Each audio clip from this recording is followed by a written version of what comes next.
میاں بیوی کی لڑائی کا آخری حل کیا طلاق ہی ہے؟ آج کل دیکھا جاتا ہے شادی ہوتی ہے 1 مہینے بعد 2 مہینے بعد طلاق ہو جاتی ہے، گھر بستے نہیں ہیں، تو کیا طلاق ہی اس کا حل ہے؟ بالکل نہیں، طلاق یہ آخری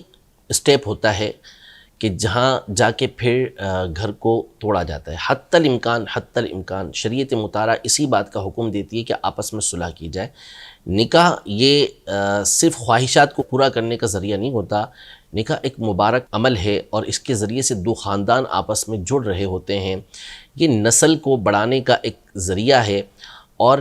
نکاح یہ الفتوں اور محبتوں کا نام ہے۔ اصل مسئلہ یہ ہوتا ہے کہ تعلیمات دینیہ سے ہم لوگ دور ہوتے ہیں، ہمیں معلوم نہیں ہوتا کہ کس انداز میں ہم نے آگے زندگی کو گزارنا ہے،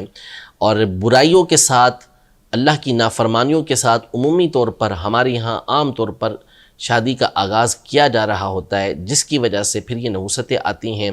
اور بڑی دھوم دھام کے ساتھ کی ہوئی شادی، نعوذ باللہ اللہ محفوظ رکھے، کہ بہت سارے ایسے معاملات پیش آتے ہیں کہ 1 مہینے کے بعد، 2 مہینے کے بعد، سال کے بعد گھر ٹوٹ جاتے ہیں۔ تو برائے مہربانی پہلے تو آپ اس بارے میں معلومات حاصل کر لیا کریں، پھر کبھی ایسی نوبت پیش آ جائے کہ اب گھر بننا چلنا ممکن نہیں رہا تو کسی اچھے عالم دین سے، مفتی صاحب سے رابطہ کر لیا کریں کہ وہ آپ کو بتا سکیں کہ آگے کا لاہ عمل کیا ہونا چاہیے، کیونکہ ایک ساتھ 3 طلاقیں دے دی جاتی ہیں، اور ایک ساتھ 3 طلاقیں دے دینا، اس سے طلاق پڑ جاتی ہیں اور تینوں کی تینوں پڑ جاتی ہیں۔ لیکن یہ طریقہ کار شریعت مطہرہ کا پسندیدہ طریقہ نہیں ہے، پورا ایک طریقہ کار ہے کہ کس طرح آپ نے،